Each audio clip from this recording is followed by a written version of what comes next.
Extra opent vandaag met het bericht over de zoektocht die is gestart naar de 50-jarige Angel Alexander Barrios Rodriguez. Eerder deze week werd het portret van de man verspreid omdat de politie wil weten waar hij is. Nu lijkt het erop dat de politie ervan uitgaat dat de man slachtoffer is geworden van een misdrijf. Hij werd vandaag precies een week geleden voor het laatst gezien op de Jan Noorduinweg. Een enorme deal. Bijna 250.000 stoelen op de vluchten van en naar Curaçao. Dat neemt vakantieorganisatie Corendon vanaf volgend winterseizoen af van de KLM. Het gaat om een periode van 3 jaar. Daartoe is gisteren een overeenkomst getekend door beide ondernemingen. Corendon verzekert zich daarmee van voldoende capaciteit om Nederlandse toeristen naar Curaçao te brengen.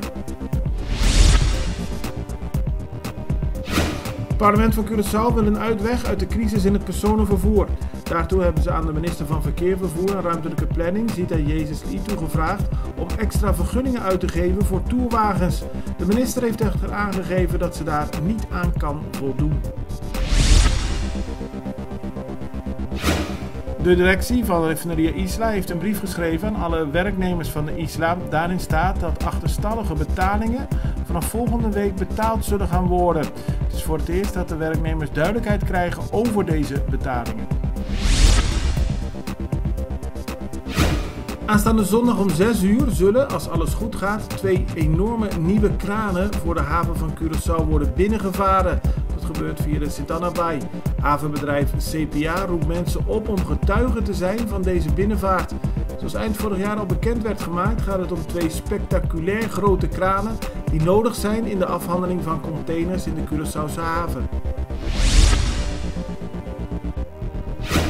Het milieuteam van de politie, het zogenaamde X-10, heeft weer toegeslagen. Gisteren werden verschillende mensen op heterdaad betrapt die vuil aan het verbranden waren. Dat gebeurde in de omgeving van Sint Joris. Zoals bekend treedt het X-team hard op tegen mensen die illegaal vuil dumpen en mensen die illegaal vuil verbranden. CEDA, de organisatie die opkomt voor de ontwikkeling van de vrouw en haar gezin, bestaat 40 jaar. Er werd gisteren uitgebreid bij stilgestaan. Onder meer door een onthulling van een bord dat CEDA gaat beginnen met de bouw van een familiecentrum in Cor-Aspecht. Bij de onthulling van het bouwbord was onder meer gouverneur Lucille George Wout aanwezig.